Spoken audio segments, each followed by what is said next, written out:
ఓం సాయిరామ్. సాయి భక్తులందరికీ నమస్కారం అండి. సాయినాథుని దయ వల్ల అందరూ సంతోషంగా ఉండాలని చెప్పి సాయి తరపున నేను కూడా కోరుకుంటున్నాను.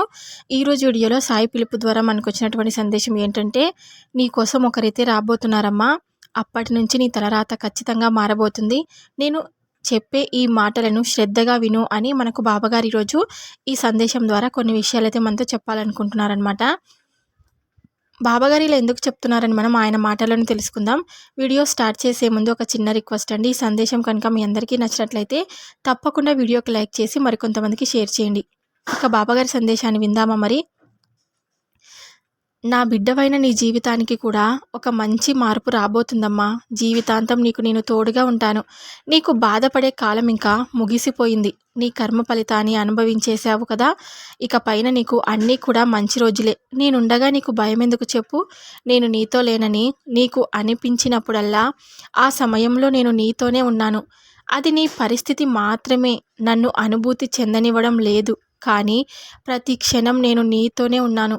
ప్రతిరోజు కూడా నేను వింటూనే ఉన్నాను. ఖచ్చితంగా నాకు ఆ పని జరగలేదు బాబా, ఆ పని జరగలేదేమో అన్న ఆలోచనతో నువ్వు ఉండకమ్మా. ధైర్యంతో ముందడుగు వేయి. నేను నీ వెంటే ఉండి మీకు ఎటువంటి ఇబ్బంది కలగకుండా నడిపిస్తాను. నా భక్తుల గురించి నేను ఎప్పుడు కూడా ఆలోచిస్తూ ఉండి ఇబ్బంది కలగకుండా మిమ్మల్ని ముందుకు నడిపిస్తూ ఉంటాను. మీ సాయిని నమ్మిన వారు ఎప్పుడు కూడా మోసపోరు. గడిచిపోయిన నీ జీవితంలో ఇంకా ఆ కష్టాలకు గుర్తు తెచ్చుకోవద్దు. భక్తుల కష్టాలన్నీ నా భక్తుల గురించి నేను ఎప్పుడు కూడా ఆలోచిస్తూ ఉంటాను కదా. ఆ కష్టాలన్నీ నావే. నువ్వు ఎప్పటికీ కూడా మర్చిపోకమ్మా. ప్రతిరోజు కూడా నువ్వు నా ముందు ఏడుస్తూ బాధపడుతూ అడుగుతున్న కోరికలన్నిటినీ కూడా నేను తీరుస్తాను. కొంచెం ఓపికగా అయితే ఉండు. ప్రతి మనిషికి కూడా అవసరం అనేది ఉంటుంది కదా. నీకు కష్టం వచ్చింది అంటే ఆ కష్టంతో పాటు సంతోషం కూడా వస్తుందని మర్చిపోవద్దు. అయితే నీ బంధంలో మంచి మార్పు రావాలని నువ్వు అనుకుంటున్నావు. నేను మార్పు వచ్చేలాగా చేస్తాను. అంతా కూడా నేను చూసుకుంటాను కదా. నీ ఓర్పుకు ఫలితాన్ని నువ్వు తప్పక పొందుతావు. తల్లిదండ్రులు ఏమైనా సరే బిడ్డలకు మంచి కావాలని కోరుకుంటారు కదా. మరి నేను కూడా అంతే. నీ మంచి కోసమే నేను అన్నీ కూడా చెప్తూ ఉంటాను. నీ ఓర్పుకి ఫలితాన్ని నువ్వు ఖచ్చితంగా అనుభవిస్తావు. ఖచ్చితంగా నీకు సంతోషమే ఉంటుందని నేను నీకు మాటిస్తున్నాను. నీ కోసం ఖచ్చితంగా నువ్వు కోరుకుంటున్న ఏ బంధం అయితే ఉందో ఆ బంధం నీ కోసం వచ్చేలాగా నేను నీకు రాసిపెట్టి ఉంచాను. నీకు మంచి జరుగుతుందని తెలిసే ఆ బంధాన్ని నీతో కలపాలనుకుంటున్నాను. ఖచ్చితంగా నువ్వు అన్నీ సర్దుకొని మంచి మనసుతో ఉంటే కనుక నీకు అంతా మంచి జరుగుతుంది. అలా కాకుండా ఎప్పుడు గొడవలతో కనుక ఉంటే కనుక మీ జీవితం అంతా ఇంకా కష్టాలు పడుతూనే ఉంటారు. ఎప్పటికీ కూడా నాపై పూర్తి విశ్వాసంతో ఉండండి. మీ ఓర్పుకు ఫలితాన్ని నువ్వు తప్పక పొందుతావు కదా. ఎప్పుడు ఓడిపోవడం అనేది జరగదు. మంచి జరిగినా కూడా అది వారికి మంచి కోసమే జరుగుతుంది కదా. వాళ్ళు మంచి కోరే జరుగుతుంది. ఎప్పుడు నువ్వు మర్చిపోద్దమ్మా. ఈ ప్రపంచంలో మీకు ఎవరు కూడా సహాయపడటం లేదన్న భావనను నువ్వు తొలగించుకో. నేనుండగా వేరొకరితో నీకు పని ఎందుకు చెప్పు. మీ బాబా ఉండగా ప్రతి భయం నీకు ఒక చిన్న బాధలాగా కనిపిస్తుంది. ఎందుకంటే నిన్ను ఎప్పుడు నీ వెంటే ఉండి మిమ్మల్ని రక్షిస్తూనే ఉంటాను. కాబట్టి ఒక బాధ 100 సంతోషాలతో దూరం చేయగలదు. అదే 1000 సంతోషాలు ఒక బాధను కూడా దూరం చేయలేం అమ్మ. అందుకే మనం ఆలోచించాలి. ఒకరిని బాధ పెట్టేటప్పుడు మనం సంతోష పెట్టడం కూడా ముఖ్యమని. ఇతరులను బాధ పెట్టకూడదు. ఎప్పుడు కూడా సంతోష పెట్టడానికి మనం ప్రయత్నిస్తూ ఉండాలి. మన మాటలు మన పనులు ఇతరులను సంతోష పెట్టేలా ఉండాలి కానీ బాధ పెట్టేలా ఉండకూడదు. నేను చెప్తున్నాను, నువ్వు ఇది ఆలోచించకుండా నీ మాటలతో ప్రతి వాళ్ళను హింసతో బాధ పెడుతూ మీకు సంతోషాన్ని ఇవ్వాలంటే నేను ఎలా ఇవ్వగలను చెప్పండి. సహనం ఉండాలి. నా సహనం ఉన్నప్పుడు కనుక మీ ఇంటిలో అందరూ కూడా సహనం ఉంటే కనుక ఎప్పుడూ సంతోషంగా ఉంటారు. నువ్వు ఇతరులను బాధ పెడుతూ ఉంటే ఎప్పుడు కూడా ఒకరిని మానసిక వేదనకు నీ పాప కర్మలను నువ్వు ఎలా తొలగించుకోగలవు చెప్పండి. ఎప్పుడు కూడా ఒకరిని బాధ పెట్టకూడదు. అది నీ మాటలతో అయినా చేష్టలతో అయినా సరే. నాకెందుకు ఇన్ని కష్టాలను ఇచ్చావు తండ్రి. ఎప్పుడు కూడా నువ్వు అనుకోద్దమ్మా. నీ కర్మను బట్టి నువ్వు ఫలితాన్ని అనుభవిస్తున్నావని నువ్వు ఎప్పటికీ కూడా మర్చిపోవద్దు. కష్టాలు ఎదురవుతున్నాయని చేసే పనిని వదిలిపెట్టి పారిపోకూడదు కదా. ఆ కష్టాలు దాటితేనే కదా సుఖమయం అయిన జీవితం నీకు కలుగుతుంది. ఆ కష్టాలు దాటించడానికి నేనున్నాను. నువ్వు ప్రయత్నం అయితే చేయాలి. ఆ ప్రయత్నంలో చేసినప్పుడు ప్రతీదీ కూడా నీ వెంటే ఉండి నేను రక్షిస్తూ ఉంటాను. నువ్వు ఎప్పుడు కూడా మర్చిపోవద్దు. ఏ పనైనా సరే నువ్వు చేయడానికి ముందు నిన్ను నువ్వు ప్రశ్నించుకుంటే నువ్వు చేసేది మంచి కాదా చెడ్డనా అనేది నీకు సమాధానం దొరుకుతుంది. తప్పకుండా నీకు తెలుస్తుంది కూడా. నీ వల్ల ఏ పని ఏ సమయంలో జరగవలసి ఉంటుంది, మన జీవితం అంతా కూడా సంతోషమయంగా ఉంటుందా లేదా, ఆ పని చేయడం వలన మనకు నష్టమేమీ కలుగుతుందా అని నువ్వు 1కి 2 సార్లు నీ మనసును నువ్వు ప్రశ్నించుకోవాలి. అలా ప్రశ్నించుకున్న తర్వాత నీకు సరైన సమాధానం దొరుకుతుంది. అప్పుడు నువ్వు ఆ పనిని చేయగలవు. మనం మన బాబాగారి ఎదురుగా ప్రతిరోజు కూడా ఇలా బాధపడుతూ ఉంటాం కదా. బాబా, మాకు తెలియకుండానే ఈ భూమి మీద పుట్టాము, చిత్రవదనలు అనుభవిస్తూ ఉన్నాము తండ్రి. చెప్పుకోవడానికి పంచుకోవడానికి మనుషులు లేకపోయినా సరే సూటిపోటి మాటలు అనడానికి, గర్వం చూపించడానికి మాత్రం చాలామంది వరుసలో నిలుచున్నారు. ఒక వయసు తర్వాత ఉపయోగం లేకుండా మేము ఏం చేయలేకపోతున్నాం, చుట్టాలు చెప్పుకోవడానికి మాత్రమే అని కూడా మనుషులను నమ్మలేని కాలం అయ్యింది బాబా. నువ్వు రోజు మానసికంగా బాధపడుతూ ఉండకు. నేను అన్న అహంభావం గుండె నిండా ఉండి అహంకారం మాత్రమే ప్రతి ఒక్క జీవిలో ఉన్నాయి. ముఖ్యంగా మనుషుల్లో ఇవి ఎక్కువగా ఉన్నాయి తండ్రి. నువ్వు ఉన్నప్పుడు వాళ్ళందరూ కూడా ఎందుకు చెప్పు, మాకు నువ్వే బాబా, నువ్వే మమ్మల్ని రక్షించాలి అని మీరు ప్రతి ఒక్కరోజు కూడా బాబాగారిని మన కష్టాలన్నీ చెప్పుకుంటూ ఉంటారు కదా. బాబాగారు అయితే మన కోసం ఇలా చెప్తున్నారనమాట. నువ్వు వద్దు అన్న వాళ్ళని నువ్వు వెతుక్కుంటూ నువ్వు రావాలని, నువ్వు కావాలని కూడా వస్తారు. అదృష్టం నీకు కలగబోతుంది. ఇక అంత సంతోషకరమైన జీవితమే అమ్మా. కొన్ని రోజులుగా, కొన్ని నెలలుగా, కొన్ని సంవత్సరాలుగా వేధిస్తున్న నీకంటూ ఒక సమస్యకు పరిష్కారం దొరకబోతుంది. నీ సమస్య ఖచ్చితంగా తీరబోతుంది. నా బిడ్డకు అన్నీ కలిసి వచ్చేలా నేను చేస్తాను కదా. నువ్వు అసలు కూడా ఊహించని ఒక అద్భుతం నీకు జరగబోతుంది. ఏ కార్యం తలపెట్టినా సరే అది మంచిగా, నీకు మంచి రోజులుగా, మంచి నెలలుగా జరగబోతున్నాయన్నమాట. కన్నీరు కార్చే రోజులు అయిపోయాయి. ఇక నీకు ఇప్పటి నుంచి నీకు కన్నీరు కార్చవలసి వస్తే అవి ఆనంద బాష్పాలు మాత్రమే రావాలి. నీకు ఒకటి ప్రారంభమైంది. మంచి విషయాలు జరగబోతున్నాయని గుర్తుంచుకో. నా వార్తలు ముఖ్యంగా నా దగ్గర నువ్వు ప్రతిరోజు కూడా ఒక కోరిక కోరుకుంటున్నావు కాబట్టి నిన్ను బాగా అర్థం చేసుకుంటున్నాను. నేను ఎప్పటికీ కూడా మిమ్మల్ని వదిలిపెట్టనని మాటిస్తున్నాను. ఇకపై నీతో ఉన్న వాళ్ళు సంతోషంగా ఉంటారు. ఎన్ని రోజులుగా మార్పు రావాలని అనుకుంటున్నావో ఖచ్చితంగా ఆ బంధంలో మార్పు వచ్చేలాగా నేను చేయబోతున్నాను. కొంచెం శ్రద్ధ సబూరితో ఉంటే కనుక ఈ బాబా చెప్పే ప్రతి మాట నీకు అర్థమవుతుంది. ఒక్క నిమిషం వింటే కనుక నీకే అర్థమవుతుంది. నీ బాధను చూడలేక నీ పిలుపుని విని మీ ఇంటికి వస్తున్నాను. అక్కడే ఉండి నీకు ఉన్నటువంటి మీ సమస్యలన్నీ, మీ పరిస్థితులన్నీ కూడా తప్పకుండా విముక్తి కలిగించేటువంటి ఒక మార్గాన్ని చూపించబోతున్నాను. నువ్వు కోరుకున్న విధంగా అన్నీ జరగబోతున్నాయి. సమయం వచ్చినప్పుడు తప్పకుండా అన్నీ సమకూరుస్తాను తల్లి. నీకు ఎన్నో సూచనలు తెలియజేస్తూనే ఉన్నాను, కానీ నువ్వు మాత్రం అర్థం చేసుకోకుండా ప్రతిరోజు కూడా నన్ను నిందిస్తూ ఉన్నావు. నువ్వు అడిగిన ప్రతిదాన్ని నీకు ఇస్తూనే ఉన్నాను. ఒకవేళ నీకు అడిగినవన్నీ ఇయ్యలేకపోయినా కాస్త సమయం కేటాయించి ఇస్తానని మీరు గుర్తుంచుకోండి. ఆ సమయం చాలా దగ్గరలోనే ఉంది. అంతవరకు నేను నీ ఇంట్లోనే ఉండి అన్నీ సక్రమంగా జరిగేలా వరకు మీ ఇంట్లోనే ఉండి అన్నీ సక్రమంగా జరిగేలాగా చూసుకునేటువంటి బాధ్యత నాది. నీవు ఎటువంటి ఆందోళన కూడా చెందవలసిన అవసరమే లేదు. సహనంగా ఉంటే చాలు. ఇప్పటి వరకు ఎవరికైనా కానీ ఓర్పుతో ఉన్నవారికి వచ్చేటువంటి పరిస్థితులు అన్నీ కూడా అర్థం చేసుకునే వారికి తప్పకుండా అద్భుతమైనటువంటి, ఊహించినటువంటి రోజులు వస్తాయి. నువ్వు కూడా నీ జీవితం ఏ విధంగా ఉండాలని కలలు కన్నావో, నీ కుటుంబంతో ఏ విధంగా అయితే ఆనందంగా జీవించాలని, ఆ సంతోషాల కోసమే కదా నువ్వు కూడా ఇన్ని రోజులు ఎదురు చూస్తూ ఉన్నావు. ఎంత ఓర్పుగా ఉండేటువంటి నువ్వు కూడా నన్ను ప్రతిరోజు కూడా నిందిస్తూ ఉన్నావంటే నీ బాధ ఏ విధంగా ఉందో నేను అర్థం చేసుకోగలను. ఏంటి బాబా, నా జీవితం అంతా కూడా ఇలానే జరిగిపోతుంది, కానీ నా పరిస్థితుల్లో మాత్రం ఎలాంటి మార్పు రావడం లేదు. అసలు నీ వెంట ఉన్నానంటే ప్రతిరోజు కూడా బాధలను నేను చెప్పుకుంటున్నాననే కదా. కొంచెమైనా నువ్వు గుర్తించావా తండ్రి? ఇక అసలు బ్రతికి ఉండగా సంతోషకరమైన రోజు నేను అనుభవిస్తానా లేదా? ఎప్పుడు కూడా నేను తీవ్రమైన పరిస్థితుల నుంచి నువ్వు నన్ను రక్షిస్తావా లేదా? నువ్వు కూడా నన్ను పరీక్షల మీద పరీక్ష పెడుతూ వస్తున్నావు. నా బాధను చూసి కొంచెమైనా సరే నీకు జాలి కలగడం లేదు. అసలు నా పైన ఎప్పుడు కలుగుతుందో నీకు జాలి అని ప్రతిరోజు కూడా నువ్వు ఎంతో వేదనతో బాధపడుతూ ఉన్నావు కదా! నీ బాధలు కూడా తీరే రోజులు వచ్చాయి. నీ బాధలకు కూడా అంతముంది. నువ్వు పుట్టి ఎన్ని సంవత్సరాలు గడిచిపోయింది కానీ ఏ రోజు కూడా నువ్వు పుట్టిందని అందించడానికి నువ్వు ఏ రోజు కూడా నోచుకోలేదు. అన్నీ కూడా నువ్వు సర్దుకొని ఉన్నటువంటి స్థితి నీకు ఈ 2 చోట్ల కూడా ఏర్పడింది. అందువల్ల చిన్న చిన్న కోరికలు కూడా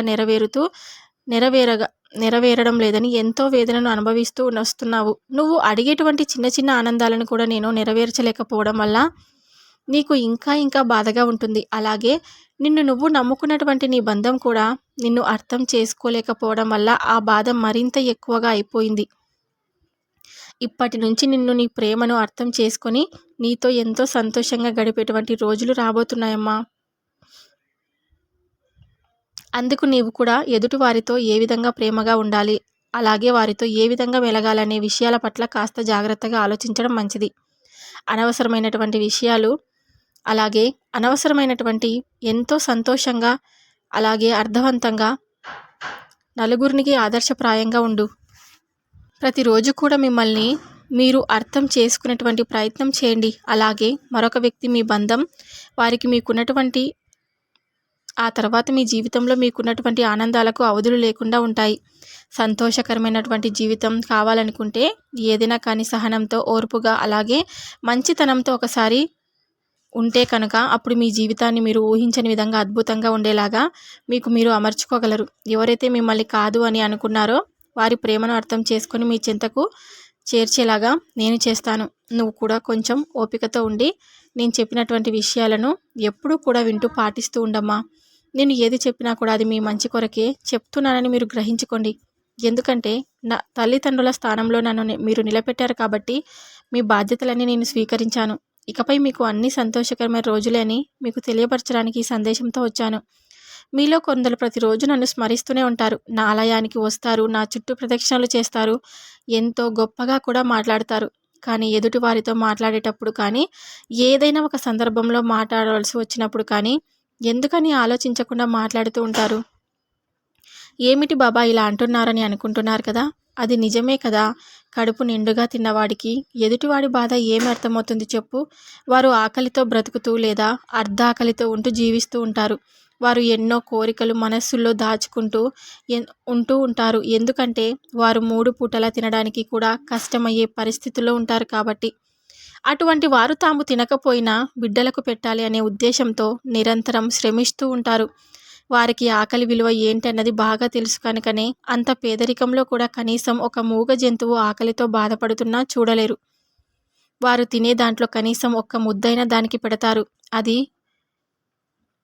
వాళ్ళు పెంచుకునే జంతువు కూడా కాదు. దారిన పోయేటువంటి సరే ఆకలితో అలమటిస్తుందని అనిపిస్తే దాన్ని కాస్త ఆహారం అయితే అందిస్తారు. ఇన్ని కబుర్లు చెప్పేవారు మాత్రం పక్కన ఏమైపోతున్నా వారికి అనవసరం.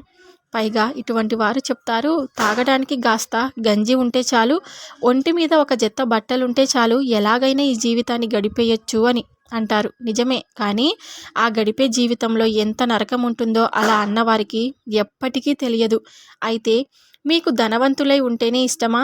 నాకు ధనవంతులు పేదవాళ్ళు అన్న భేదం లేదు. వారి మనుషులను బట్టి నేను వారిని ప్రేమిస్తూ ఉంటాను.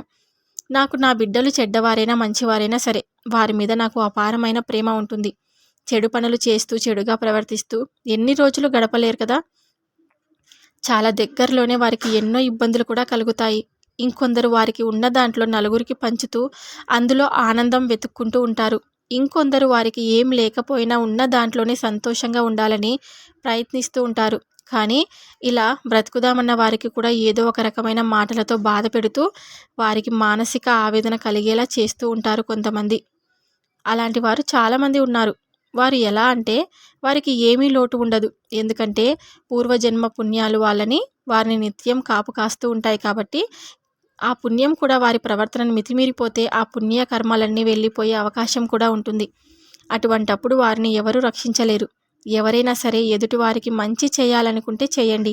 వారికి ఏమైనా సహాయపడాలనుకుంటే సహాయపడండి. ఒక పూట భోజనం పెట్టాలనుకుంటే పెట్టండి. అంతేకాని ఎదుటివారి బాధ మనకు ఎందుకు? వారిని ఒక 2 మాటలని వారి మనసును బాధ పెడదామనే ఇటువంటి ఆలోచనలను చెయ్యకండి. అది ఎంత మాత్రము మంచిది కాదు. కుటిలమైన మనసుతో ఉన్న వారి మనస్సులన్నీ మారాలని నేను ఎప్పటికీ కోరుకుంటూ ఉంటాను. నువ్వు ఎల్లవేళలా సంతోషంగా ఉండాలని నా ఆశీర్వాదం నీకు తెలుపుతూ ఉంటాను. నువ్వు నన్ను ఎల్లవేళలా ఒక కోరిక కోరుతూ ఉంటావు. నీకున్న ఇబ్బందులన్నీ తొలగించుకోవడానికి నీకు కొంత మొత్తం ధనం కావాలి అని. ఆ ధనం కోసం నువ్వు ఎల్లప్పుడూ కూడా నన్ను ప్రార్థిస్తూనే ఉంటావు కదా! ఆ ధనం నీకు అందలేదని బాధపడుతున్నావా తల్లి? నువ్వు ఏ విధమైన బాధ చెందవద్దు. నువ్వు ఇప్పటికే నీకంటూ ఒక సంపాదన మార్గం ఎంచుకున్నావు. అందుకోసం ఎంతో కష్టం కూడా చేస్తున్నావు. అయితే అందులో నీకు ఇప్పటి వరకు ఆశించినంత లాభం కలగలేదు. నిజమే కదా! అలాగే నువ్వు ఇంకా లాభపడాలి, ఇంకా ధనం సంపాదించాలని రెండో సంపాదన మార్గం కూడా ఎంచుకున్నావు.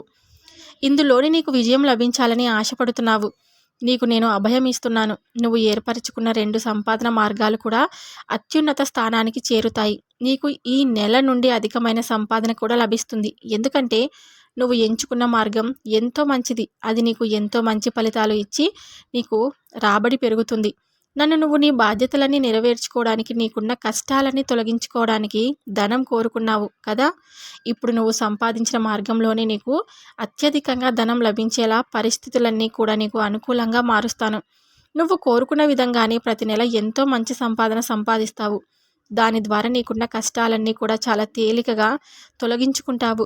నువ్వు అనుకున్నవన్నీ సంపాదించుకోగలుగుతావు. నువ్వు కోరుకున్నవన్నీ కూడా నీకు లభిస్తాయి. నీకు మీ సంపాదన మార్గాలు ఇంకా వృద్ధి చెంది భవిష్యత్తులో ఎంతో ఉన్నత స్థాయికి చేరి నువ్వు సంతోషంగా ఉండాలనేది నువ్వు కోరుకుంటున్నావు. కాబట్టి నీ కుటుంబంతో కలిసి జీవితాంతం ఆయురారోగ్య ఐశ్వర్యాలతో తులతూగుతూ ఉండాలని నా ఆశీస్సులు నీకు ఎప్పటికీ ఉంటాయని మాటిస్తున్నాను. నేను నీకొక మాట చెప్తాను. నువ్వు మనసు పెట్టి వింటే నీకు జరిగి అన్నీ కూడా మంచిని ఎవరూ ఆపలేరు. నీ శ్రమకు తగ్గ ఫలితం వస్తుందని నేను చెప్తూ ఉన్నాను. తప్పకుండా నువ్వు ఖాళీగా కూర్చుంటే నీకు నేను తెచ్చి ఇస్తానని మాత్రం ఎప్పటికీ చెప్పలేదు కదా! నీకు ప్రస్తుతమైన శ్రమిస్తూ ఉండాలి. లేదా నువ్వు వెనుకటి రోజుల్లో అన్నా అత్యధిక శ్రమ చేసి ఏ విధంగానూ లాభపడకపోయినప్పటికీ మాత్రమే నీకు ఇప్పుడు దానికి తగిన ఫలితాన్ని ఎన్నో వంతులు వేసి నీకు అందిస్తాను. అంతేకాని నేను ఎప్పుడు కూడా నీకు అకస్మాత్తుగా ధనం లభిస్తుందని, నువ్వు ఏ శ్రమ చేయకుండా ధనం లభిస్తుంది అని నేను ఎప్పుడు కూడా తియ్యటి మాటలు చెప్పను. ఎందుకంటే ఈ తియ్యటి మాటలు మిమ్మల్ని నేను మాయ చేయడానికి ఉపయోగించినట్లు అవుతుందమ్మా. అటువంటి మాయ నేను చేయలేను కదా! నేను ఎప్పుడూ చెప్పేది ఒకటే. నువ్వు ఎంత శ్రమిస్తే నీకు అంత ఫలితం ఉంటుంది. నీవు ఏ శ్రమ చేయకుండా ధనం లభిస్తుందని నేను ఎప్పుడు కూడా తియ్యటి మాట చెప్పను. నువ్వు నన్ను ఎంత నమ్మితే నేను నీ వెంట అంతగా నడుస్తాను. ఎవరికైనా సరే ఏదైనా ప్రాప్తించింది అంటే అది వారి కష్టం యొక్క ఫలితమైనా అవ్వచ్చు. ఏదైనా సరే నీ జీవితంలో ఒకరికి ప్రాప్తించింది అంటే అది వారి యొక్క పూర్వాశ్రమంలో చేసుకున్న శ్రమ యొక్క ఫలితాలు, కర్మ యొక్క ఫలితాలు. అంతేకాని ఊరికనే ఎవరికి కూడా ఏమీ ప్రాప్తించదు. నీవు అనుకోవచ్చు, నీ కళ్ళ ఎదురుగా ఎందరో వృద్ధిలోకి రావడం, వారు నీ కంటికి ఎటువంటి శ్రమ చేయకుండా కనిపించవచ్చు. కానీ అటువంటి వారు ఎవరు కూడా ఉండరు. ఇంతకు ముందు కాలంలో ఎంతో శ్రమ చేసి ఎంతో పాటుపడినా సరే ఎటువంటి అభివృద్ధి కలగక వేదన చెందిన వారే. నువ్వు నిజాలు తెలుసుకో. నువ్వు చేసేది మార్గ మధ్యంలోనే ఆపేస్తావు. మరలా కొద్ది రోజుల తర్వాత మొదలు పెడతావు. అది మరలా మొదటికే వస్తుంది. నువ్వు అనుకున్న వెంటనే ఫలితం రాలేదని ఏ విధమైన వ్యతిరేక ఆలోచనలు చేయకు. ఎవరికి కూడా ఈరోజు మొదలు పెట్టగానే రేపటికి ఫలితాలు కనిపించవన్నది నిజం. ఆ నిజం నువ్వు ఒప్పుకోగలిగితే నువ్వు జీవితంలో ఎంతో పై స్థాయికి వెళ్తావు. నేను చెప్పేది నీకు రుచిస్తే నేను చెప్పిన విధంగా మసులుకో. కమ్మని మాటలు చెప్పి నిన్ను మభ్యపెట్టడం అన్నది నేను ఎప్పటికీ చేయలేను. ఎవరికైనా ఒక సమయం అంటూ ఉంటుంది. ఆ సమయంలో కొంతమంది కష్టాలు అనుభవించవచ్చు, కొంతమంది సుఖాలను అనుభవించవచ్చు. కానీ ఏ మనిషి జీవితంలో అయినా సరే 2 ఖచ్చితంగా అనుభవించాల్సిందే. కష్టం వచ్చినప్పుడు సుఖం అనుభవించడానికి అర్హులు. సుఖం అనుభవించిన నాడు కష్టం తీరాల్సిందే. నువ్వు చేసే పనిపై స్థిరమైన మనసు ఉంచాలని, తద్వారా నువ్వు అనుకున్నవన్నీ సాధించి సంతోషంగా ఉండాలని నా ఆశీస్సులు నీకు తెలియపరుస్తున్నాను అని బాబాగారు అయితే ఈరోజు మనకు ఒక చక్కటి సందేశం ద్వారా మనతో కొన్ని విషయాలు అనేవి చెప్పడానికి వచ్చారు కదండి. బాబాగారు చెప్పినటువంటి ఈ సందేశాలన్నీ మీ అందరికీ నచ్చుంటుందని తప్పక అనుకుంటున్నాను. నచ్చితే కనుక తప్పకుండా వీడియోకి లైక్ చేయండి, మరి కొంతమందికి షేర్ చేయండి. సాయంత్రం బాబాగారి పిలుపు ద్వారా వచ్చే సందేశంతో ప్రతి ఒక్కరం మళ్ళీ కలుద్దాం. అంతవరకు కూడా బాబాగారి ఆశీర్వాదం అందరి కుటుంబాలపై ఉండాలని చెప్పేసి నేను మనస్ఫూర్తిగా కోరుకుంటున్నాను. సర్వే జనా సుఖినో భవంతు. ఓం సాయిరామ్.